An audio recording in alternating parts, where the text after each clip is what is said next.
मैं पायल एक घरेलू औरत हूँ। हम पति पत्नी में बहुत मोहब्बत और चाहत थी। अमर आदत के बहुत अच्छे थे और एक सुलझे हुए आदमी थे। लेकिन मेरी वही कहानी है जो अक्सर औरतों की होती है। शादी के बाद एक 3 बच्चों के साथ घर की जिम्मेदारी और अमर की कम सैलरी पर गुजारा करना मेरे लिए बहुत मुश्किल काम था, जबकि घर में कोई मदद करने वाला भी नहीं था। ऐसे हालात से मेरी तरह और भी औरतें गुजरती हैं, लेकिन जो किस्सा मेरे साथ हुआ उसने तो मेरी पूरी ज़िंदगी बदल कर रख दी। ये उन दिनों की बात है जब मेरी शादी को 5 साल गुजर गए थे। भगवान ने मुझे 3 बेटे दिए थे। तीनों बेटों में 1-1.5 साल का ही फ़र्क था। मैं उन्हें ठीक से संभाल नहीं पाती थी। अमर का छोटा सा घर और कम तनख्वाह, ना कोई नौकर चाकर, छोटे छोटे बच्चों के साथ मुझसे अकेले इस घर के काम नहीं संभाले जा रहे थे। अमर अपने माता पिता की इकलौती संतान थे। उनके पिता का देहांत हमारी शादी से कुछ साल पहले ही हो गया था और मेरी सास मेरी शादी के 1 साल बाद ही चल बसी थी। अब मैं और अमर इस घर में अकेले ही रह गए थे और अमर के काम पर जाने के बाद मैं अकेली सारा दिन घर पर बच्चों को संभालती और घर के काम भी करती थी। एक अकेली औरत के लिए छोटे बच्चों को संभालना और उसके साथ घर के काम भी करना बहुत मुश्किल होता है। लेकिन मेरे पति अमर सुबह को नाश्ता बनाने में मेरी मदद कर देते थे, मगर जब वह अपने ऑफिस चले जाते तो मेरा पूरा दिन किचन में चक्कर लगाते लगाते गुजर जाता था। दिन बहुत मुश्किल से गुजर रहे थे। घर पर मेरे अलावा कोई और नहीं होता था जिससे मैं बात करती, जिसे मैं अपना दुख सुना सकती थी।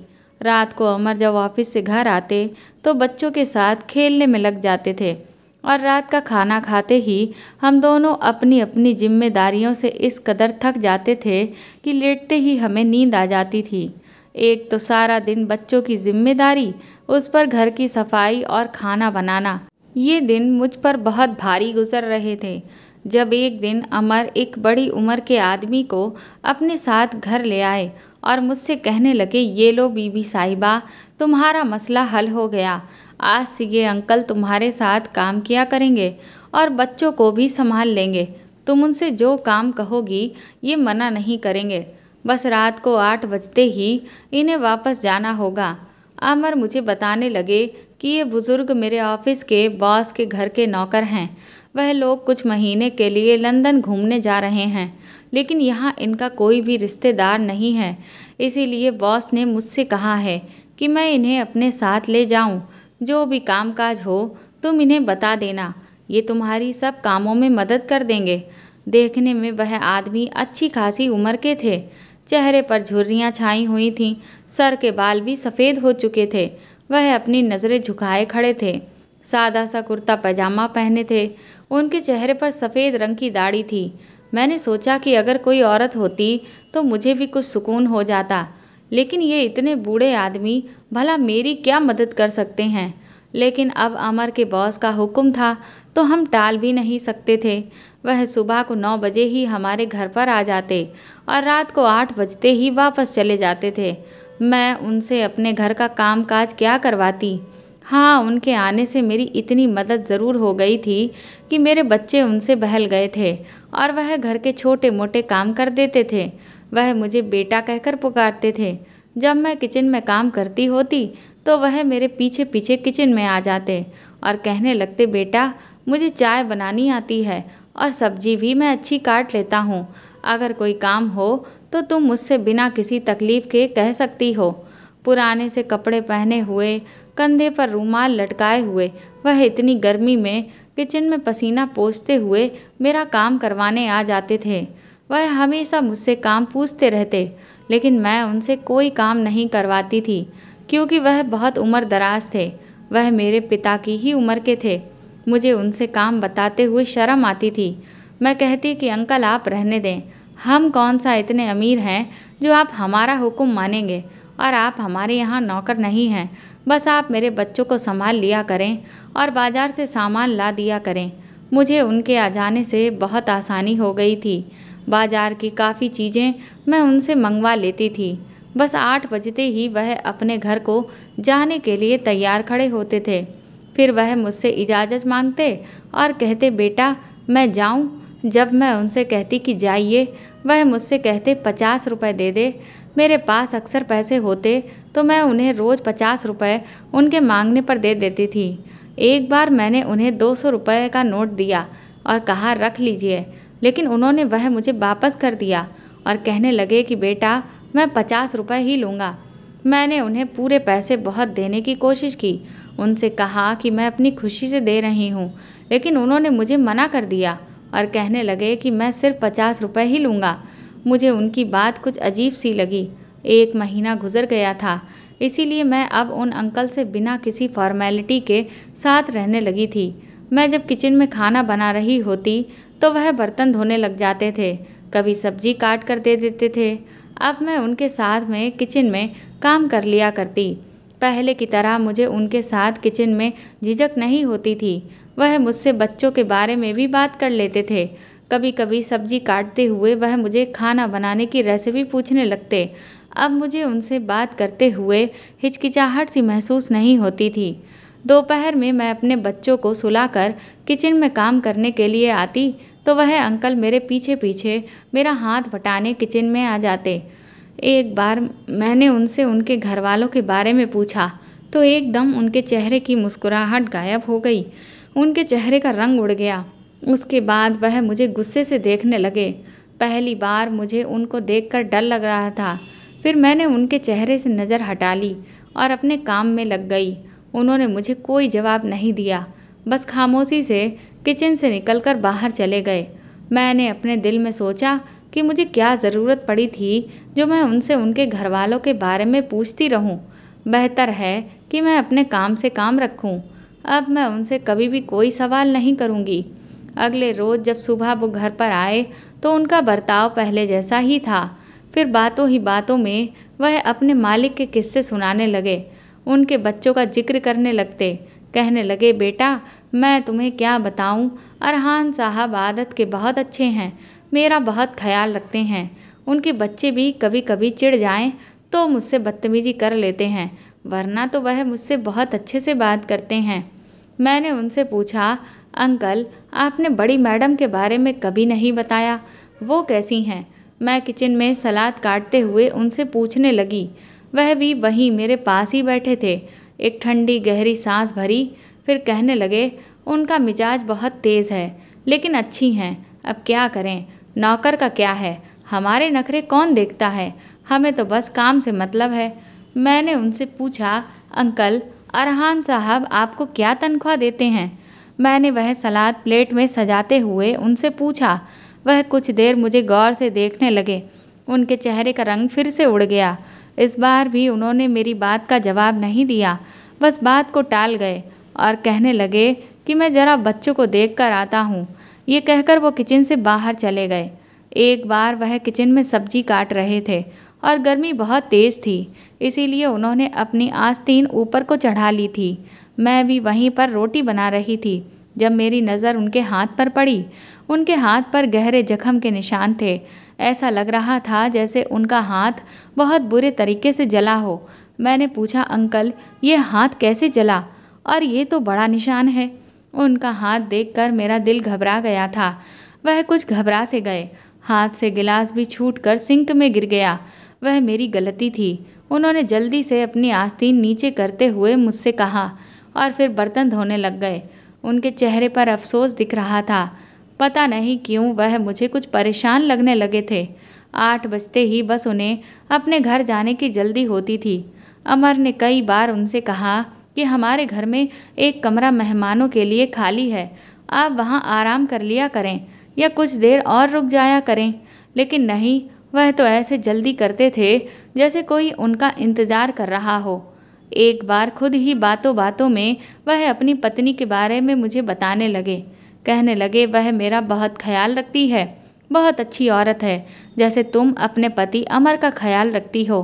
तुम दोनों की जोड़ी सलामत रहे, जुग जुग जियो, सदा सुहागन रहो। मैंने उनसे कहा कि आपको आंटी से बहुत मोहब्बत है, इसी वजह से 8 बजते ही आपको जाने की जल्दी होती है, वह आपका इंतज़ार करती होंगी। मेरे कहने पर एक उदासी उनके चेहरे पर छा गई और वह गहरी सोच में गुम हो गए। फिर कहने लगे, ठीक कहती हो बेटा, वह मेरा इंतज़ार करती है। मैं थोड़ा सा भी लेट हो जाऊं तो दरवाजे पर खड़े होकर मेरी राह देखने लगती है। वह मेरे लिए बहुत ज़्यादा परेशान हो जाती है। घर जाता हूँ तो मैं उसके पास बैठता हूँ, तभी मेरे पोता पोती आकर मेरे गले लग जाते हैं, मेरे हाथ चूमते हैं, दादा दादा कहकर मेरी गोद में बैठने लग जाते हैं। बहू आकर अपने सर पर हाथ रखवाती है और मुझे पानी का गिलास देती है। मुझसे कहती है कि पिताजी, खाना अभी गर्म है, अगर आप कहें तो मैं आपके लिए लगा दूं। लेकिन एक तुम हो जो मुझे खाना खिलाए बिना यहाँ से जाने नहीं देती। मुझे रोज़ अपनी बहू को मना करते हुए शर्म आती है। वह मेरे सर पर हाथ रखकर प्यार से बोले, जैसे कोई अपनी बेटी से लाड़ जताते हुए कहता है। फिर रात को मेरा बेटा ऑफिस से आकर बहुत देर तक मेरी टांगें दबाता रहता है। मैं उससे कहता हूँ कि तुम खुद थके हारे काम से आए हो, फिर क्यों मेरी टांगें दबाने बैठ जाते हो। दिन भर यही तो रहता हूँ। पायल और अमर मुझे कोई काम करने नहीं देते, मेरा बहुत ध्यान रखते हैं। लेकिन मेरा बेटा कहता है कि पिताजी, जब तक मैं आपकी टांगें न दबाऊं मुझे नींद नहीं आती। मुझे उनकी बातें सुनकर बहुत ज़्यादा खुशी हुई कि उनकी इतनी नेक औलाद थी जो उनकी इतनी खिदमत और परवाह करती थी, वरना आजकल की औलादें तो अपने माता पिता को देखती भी नहीं हैं। और फिर मेरी पत्नी जब तक दिन भर की बातें मुझे ना बता दे उसके दिल को चैन नहीं मिलता।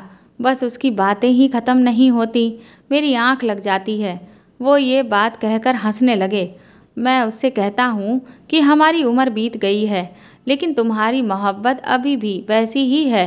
वह मुस्कुराते हुए अपनी आंखों में आए आंसुओं को साफ करने लगे, जो शायद उनकी हंसी से आंखों में आ गए थे। सच्ची मोहब्बत अंकल वही है जो आपकी पत्नी आपसे करती है। औरत की मोहब्बत पुरानी कब होती है, वह तो समय के साथ और ज़्यादा मजबूत होती जाती है। मेरी बात पर वह मुझे गौर से देखने लगे। कहने लगे कि तुम बिल्कुल मेरी पत्नी शबनम की तरह बातें करती हो। मैं सोचता हूँ अगर मेरी कोई बेटी होती तो बिल्कुल तुम जैसी होती। वह मुस्कुराकर कहने लगे, आप नौकरी क्यों करते हैं अंकल। मेरे सवाल पर वह एकदम से घबरा गए। उनका मिजाज बहुत अलग था। कभी कभी बात करने पर आते तो अपने घर वालों की सारी बातें मुझे बताने लगते थे, और कभी कभी मैं उनसे कुछ सवाल करती तो वह बिना जवाब दिए ही वहाँ से उठकर चुपचाप चले जाते। अभी वह मेरे सवाल का जवाब दिए बिना ही उठकर वहाँ से चले गए थे। फिर मैंने दिल ही दिल में सोचा कि हो सकता है इन्हें पैसों की परेशानी हो, बेटे की तनख्वाह ज़्यादा नहीं हो, तभी इस उम्र में मेहनत कर रहे हैं। मैंने अमर से कहा, आपका बॉस तो अंकल को अच्छी तनख्वाह देता होगा, जिससे उनका गुजारा बहुत अच्छे से हो जाता होगा, लेकिन अब वो यहाँ नहीं है तो अंकल के घर वालों को मुश्किल हो रही होगी। आप जितनी तनख्वाह आसानी से दे सकते हैं उन्हें दे दें। मेरी बात सुनकर अमन ने जवाब दिया, तुम्हें क्या लगता है मैंने उन्हें तनख्वाह देने की कोशिश नहीं की होगी। लेकिन वह मुझसे पैसे लें तब ना। जब भी मैं उन्हें पैसे देता हूँ वह हर बार मना कर देते हैं और कहते हैं कि तुम दे देती हो, बस वही मेरी तनख्वाह है। अमर की बात सुनकर मैंने फैसला कर लिया था कि अंकल से पूछूंगी ज़रूर कि वह 50 रुपये के नोट से आखिर क्या करते हैं। अगले दिन ही मैंने अंकल को 50 रुपये का नोट दिया तो मैंने उनसे पूछ लिया कि सिर्फ 50 रुपये के नोट से उन्हें क्या मिलता है। इस बार वह खामोशी से बाहर नहीं गए थे, बल्कि मुझसे कहने लगे, बेटा तुम मेरे घर आना और सब अपनी आँखों से देख लेना। अगले दिन जब मैं उनके घर गई तो मेरे पैरों तले से ज़मीन निकल गई, क्योंकि वहाँ तो मैं और अमर दोनों ही अंकल के साथ उनके घर गए थे। एक सुनसान सा इलाका था, छोटी छोटी गलियाँ थीं जो तंग थीं, अजीब सा माहौल था। एक गली के अंदर जाते ही 2-4 घर के बाद गली बंद थी। उस गली के आखिरी मकान के सामने हम दोनों अंकल के साथ खड़े हो गए, लेकिन उस घर का दरवाज़ा बंद था। धक्का मारने से ही दरवाज़ा खुल गया। सामने एक कच्ची मिट्टी का आंगन था। मैंने और अमर ने एक दूसरे को हैरानी से देखा कि फिर हम अंदर चले गए। घर में बहुत ज़्यादा खामोशी थी। घर के अंदर जाते ही एक बहुत बड़ा सा आंगन और सामने 2 कमरे बने हुए थे। हर कमरे में दरवाजे और खिड़की लगे हुए थे। आंगन में पेड़ लगे हुए थे, लेकिन अब वह बिल्कुल सूख चुके थे। यहाँ पर हर चीज़ मिट्टी का ढेर बन गई थी। आंगन के कोने में एक कब्र देखकर मेरे पैरों तले जमीन खिसक गई। घर के अंदर ही कब्र बनाई गई थी और उसकी मिट्टी भी गीली थी और घर में कोई भी आदमी नहीं था। चारों तरफ खामोशी छाई हुई थी। इन अंकल की चारपाई भी कब्र के एक तरफ पीछे पड़ी हुई थी। चारपाई के पास एक मिट्टी का घड़ा रखा हुआ था और उस पर एक स्टील का गिलास उल्टा रखा हुआ था। अंकल सबसे पहले इस कब्र के पास गए और कहने लगे, शबनम देखो कौन आया है। अरे तुम्हें बताया तो था, पायल बेटा आने की ज़िद कर रही है। बहाने बहाने से तुम सबके बारे में पूछती रहती है, इसीलिए इस बार मैं इसे साथ लेकर आया हूँ। मेरे पैर तो ये सब कुछ देखकर वहीं पर जम गए थे। अमर की हालत भी मुझे कुछ अलग नहीं थी। अंकल ने अपनी जेब से अगरबत्ती निकाली और माचिस से जलाकर इस कवर पर लगा दी। फिर मुड़कर हमें देखने लगे और कहने लगे कि तुम दोनों वहाँ क्यों रुक गए, अंदर आओ ना।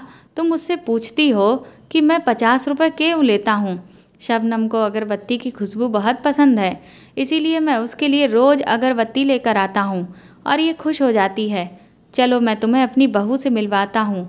वह किचन में खाना बना रही होगी, पर मेरे आने से पहले ही मेरे लिए खाना तैयार करके रख देती है। कहती है पिताजी को आते ही भूख लगी होगी। ये कहकर वह मेरे पास आए और मेरा हाथ पकड़कर अपने किचन में लेकर गए। किचन की हालत भी बाकी घर से कुछ अलग नहीं थी। खाली किचन था और उसमें कुछ स्टील के बर्तन पड़े हुए थे, वह भी मिट्टी से भरे पड़े थे। मुझे लगा शायद उनकी फैमिली की किसी हादसे में मौत हो गई होगी। शायद सभी परिवार वाले दुनिया छोड़कर चले गए हैं, इसलिए ही अंकल तन्हाई का शिकार हो गए हैं। उससे बचने के लिए ये बिना तनख्वाह के काम करते हैं।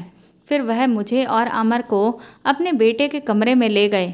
यहाँ कमरे में भी कोई नहीं था, लेकिन दीवार पर बड़े से फ्रेम में एक तस्वीर लगी हुई थी, जिसे देखकर अमर हैरान रह गए। उन्होंने एकदम हैरानी से अंकल की तरफ देखा, फिर तस्वीर को देखा जहाँ अंकल अपने बेटे और बहू के साथ खड़े मुस्कुरा रहे थे। उनका बेटा 23 साल का लग रहा था और बहू भी 20 साल की होगी। अमर की आंखें फैली हुई थीं। अरहान सर, अमर ने सामने इस नौजवान की तरफ उंगली उठाकर हैरत से कहा। उनके मुंह से ये नाम सुनकर मैं दंग रह गई थी। मैंने आज तक अमर के बॉस को नहीं देखा था, सिर्फ उनके बारे में सुना ही था। तो आप सर के पिता हैं? अमर की आवाज़ हैरत के मारे निकल ही नहीं रही थी। अंकल की आंखों से आंसू बहने लगे। नहीं बेटा, मैं तो उसका नौकर हूँ। अब वह फूट फूट कर रोने लगे थे। अमर ने आगे बढ़कर उन्हें अपने गले से लगा लिया। वह अमर के गले से लगकर बहुत ज़्यादा रो रहे थे। मेरी आंखें ये सब कुछ देखकर पथरा गई थीं। मेरा घर बर्बाद हो गया बेटा। मुझे तो आज तक ये भी नहीं पता चला कि मेरा कसूर क्या था। मैंने तो हमेशा अपने माता पिता की खिदमत की, बेटे की अच्छी परवरिश की, उसे अच्छी तालीम दिलवाने की खातिर अपना चैन सुकून सब हराम कर लिया था। शुरू से ही मैंने सलीम सर के घर पर नौकरी की थी। उस समय मुझे रोज़ 50 रुपये तनख्वाह मिलती थी। उससे मेरा घर अच्छा चल रहा था। मेरी ड्यूटी 8 बजे तक की थी। मेरा बेटा बहुत छोटा था। मेरी पत्नी पूरा दिन इसी घर में मेरे माता पिता की खिदमत में गुजार देती थी। कभी इतनी हिम्मत भी नहीं कर पाई कि मेरी माँ को किसी बात का उल्टा जवाब दे सके या मेरे पिता को आंख उठाकर देखे। उनके हर हुक्म को मानती और उनकी खिदमत करती थी। मैं 8 बजे तक घर वापस आता था। अपने पिता की टांगें दबाकर, अपनी माँ की दिल की बातें और शिकवे सुनकर अपनी पत्नी के पास चला जाता था। बस वही 2-3 घंटे हमारी अपनी ज़िंदगी थी। हम हंसते, एक दूसरे से बातें करते, अपना दुख दर्द एक दूसरे से बांटते। अरहान की पैदाइश के बाद हमने उसको सबसे आगे रखा। हमने सोचा कि हम अनपढ़ हैं, इसी वजह से हम लोगों के घर नौकरी करके उनका झूठा खाने पर मजबूर हैं। अगर हमारा बेटा पढ़ लिख जाएगा तो हमारे भी दिन बदल जाएंगे। समय बीत रहा था। मेरे माता पिता भी एक के बाद एक दुनिया से चले गए। कब मैंने अपने पिता की चारपाई संभाली और कब शबनम ने माँ की जगह, कुछ पता ही नहीं चला। हमारे काले बाल और खूबसूरत जवानी अपने बेटे की परवरिश और ख्वाहिश पूरी करते करते कब बुढ़ापे तक पहुँच गई, पता ही नहीं चला। मेरा बेटा पढ़ लिख चुका था। मैंने अपने मालिक सलीम से कहकर अपने बेटे को उनके दफ्तर में नौकरी दिलवा दी। उन्होंने मेरे बेटे को आराम से नौकरी दे दी, क्योंकि मैंने अपनी सारी जवानी उनके घर पर नौकरी कर कर के ही गुजारी थी। 50 रुपए की तनख्वाह देकर बाकी वह अपने घर का बचा हुआ खाना, कपड़े देते थे, जो पहनकर मैं और शबनम ने अपनी ज़िंदगी गुजार दी थी। सलीम सर की एक बेटी थी, नाजिया। वह इकलौती थी, इसलिए बहुत ज़्यादा नकचड़ी और बदतमीज़ भी थी। वह मुझे हमेशा नौकर कहकर ही आवाज़ देती थी, लेकिन जब मैं नौकर था तो मैं उसे कुछ भी नहीं कहता था। अगर बात यहीं तक होती तो मुझे कोई परेशानी नहीं होती। मेरे बेटे की तनख्वाह भी अब अच्छी हो गई थी। मैंने सोचा कि अब हम दोनों बुढ़ा बुढ़ी के दिन भी बदल जाएंगे। मैं भी अब नौकरी छोड़कर घर पर बैठ जाऊंगा। जो समय मैं जवानी में अपनी पत्नी को नहीं दे पाया, वह हम दोनों बुढ़ापे में साथ गुजार लेंगे। मैं यही सोच रहा था कि जैसे मेरी पत्नी ने मेरे माता पिता की खिदमत की है, हमारी बहू भी ऐसे ही हमारी खिदमत करेगी। अपने बेटे की पहली तनख्वाह मिलने पर मैंने सलीम साहब से कहा कि अब मुझे नौकरी से छुट्टी चाहिए। वह भी खुशी खुशी मान गए। कुछ महीने मैंने घर पर ही गुजारे। एक दिन मेरे घर पर सलीम साहब आए। उन्होंने नाजिया मैडम के लिए मेरे बेटे का रिश्ता मांगा तो मैं हैरान सा रह गया। कहाँ हम और कहाँ नाजिया मैडम। मेरा बेटा बहुत अच्छा था, बहुत मेहनती था। सलीम साहब को अपनी बेटी के लिए और क्या चाहिए था। मेरी तो सारी ज़िंदगी उनकी गुलामी करते करते कट गई थी। अब उन्हें मेरे बेटे की गुलामी भी चाहिए थी। उनकी बदतमीज़ और ज़िद्दी बेटी अगर किसी और के घर शादी करके जाती तो 2 दिन भी नहीं रह पाती। इसीलिए उन्होंने मेरे बेटे को फंसा लिया और मेरा बेटा भी दौलत देखकर हवा में उड़ने लगा। मेरे लाख समझाने पर भी नाजिया मैडम से शादी करने पर वह तैयार हो गया। आखिर में मुझे ही बेटे की ख्वाहिश के सामने सर झुकाना पड़ा। नाजिया कुछ ही दिन हमारे घर रही और फिर मेरे बेटे को अपने साथ लेकर चली गई। शबनम बहुत रोई थी, लेकिन मैंने उसे समझाया कि हमारे बेटे की अपनी ज़िंदगी है, उसे अपनी मर्जी से जीने दो। वह कहने लगी कि मैंने भी तो अपनी जवानी और अपनी सारी ख्वाहिशें आपको पीठ पीछे डालकर अरहान की ख्वाहिशों को पूरा करने में उम्र गुजार दी। क्या इसी दिन के लिए मैंने ये सब किया था? मैंने उसे समझाया कि वो हमारा फ़र्ज था। वो रोने लगी और कहने लगी कि क्या उसका कोई फ़र्ज नहीं है। मैंने उसे बहुत बदलने की कोशिश की, लेकिन वह मेरे बेटे की जुदाई में बीमार रहने लगी थी। हमारा बेटा पहले तो हफ्ते में 1 बार अपनी माँ से मिलने आ जाया करता था और घर के खर्चे के लिए पैसे भी दे जाता था, लेकिन धीरे धीरे उसका आना कम हो गया। जब मैंने देखा कि अब मेरे बेटे ने हमें खर्चा देना बंद कर दिया तो किसी और घर में मैंने नौकरी कर ली। शबनम की जवानी भी मेरे इंतज़ार में गुजरी और बेचारी का बुढ़ापा भी मेरा इंतज़ार करते करते गुजर गया। अगर मुझे लौटने में थोड़ी सी भी देर हो जाती तो वो दरवाजे की दहलीज पर खड़ी मेरा इंतज़ार करती। उसका वही इंतज़ार उसे एक दिन कब्र में ले गया और मैं अकेला रह गया। मुझे अपने घर से बहुत प्यार था, इसीलिए मैंने शबनम को कहीं जाने नहीं दिया।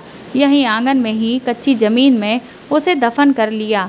मेरा बेटा ज़बरदस्ती मुझे अपने साथ ले गया। मैं दिन तो वहाँ गुजार लेता था, लेकिन रात को 8 बजते ही मुझे ऐसा लगता है जैसे शबनम अकेली घर पर मेरा इंतज़ार कर रही है। इसीलिए मैं घर वापस आ जाता और यहीं रात गुजारता। नाजिया ने कभी मुझे अपना ससुर नहीं समझा और ना ही मेरी कभी इज्जत की। आज भी मुझे नौकर कहकर ही बुलाती है।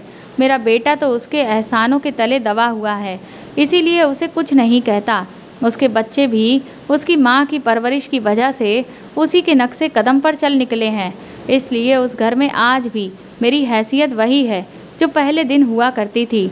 अभी मैं उस घर में नौकरी करता हूँ, बस फ़र्क ये है कि अब सलीम साहब के बजाय 50 रुपये तनख्वाह के मैं नाजिया मैडम से बहुत हक से मांगता हूँ, क्योंकि वह मेरी मेहनत की कमाई होती है। शबनम को अगरबत्तियों की खुशबू बहुत पसंद है, इसलिए 50 रुपये की अगरबत्तियाँ लेकर आता हूँ और सोचता हूँ कि सारी ज़िंदगी जिस औलाद के सपने पूरे करते करते हमने गुजार दी, उसके पास 2 घड़ी हमें देने के लिए वक्त नहीं है। यहाँ तक कि जब वह मुझे किसी मेहमान से मिलवाता है तो मुझे नौकर ही बताता है। लेकिन मुझे इस बात का कोई दुख नहीं होता, क्योंकि मैंने अपनी सारी ज़िंदगी नौकरी कर करके ही गुजारी है। नौकर कहलाने में किस बात की शर्म। अब जब अपनी पत्नी को वक्त देने का समय आया तो उसके पास समय नहीं बचा था। वो ये दुनिया छोड़कर जा चुकी है, लेकिन फिर भी मैं उसके पास बैठा हूँ, उससे बातें करता हूँ। अपनी ज़िंदगी से कोई शिकायत नहीं है। अंकल की पूरी कहानी हमने अपने आंसू बहाते बहाते सुनी थी। रो रो कर मुझे हिचकियाँ आनी शुरू हो गई थीं। ये कैसा जुल्म था, कैसी अंधेर नगरी थी। इतने बड़े घर में नौकरों की कौन सी कमी थी जो एक ससुर की खिदमत नहीं की जा सकती थी। और ये कहानी कौन सी नई है। बहुत सी जगह पर माता पिता के साथ औलादें ऐसा ही सलूक करती हैं, लेकिन भगवान उनको भी इसके किए की सज़ा ज़रूर देगा, क्योंकि उन्हें भी एक दिन किसी का माता पिता बनना है। जब उन पर जुल्म होगा तब उन्हें अपने माता पिता के दर्द का एहसास होगा। तो दोस्तों, आपको ये कहानी कैसी लगी हमें कमेंट करके ज़रूर बताएं, और प्लीज़ इस कहानी को ज़्यादा से ज़्यादा शेयर और लाइक करके मेरे चैनल को सपोर्ट करें। साथ ही अगर आप चाहें तो मुझे सुपर थैंक्स भी खरीद कर दे सकते हैं। सुपर थैंक्स का ऑप्शन आपको इस वीडियो के नीचे दिए हुए सभी ऑप्शंस में दिख जाएगा, जो कि हार्ट शेप में बने हुए डॉलर के साइन के तौर पर है। और अगर आप मेरे चैनल पर नए हैं तो सब्सक्राइब करके बेल आइकन को ज़रूर दबा दीजिएगा, ताकि आगे भी मैं आपको ऐसी ही अच्छी कहानियाँ सुनाती रहूँ। Thank you.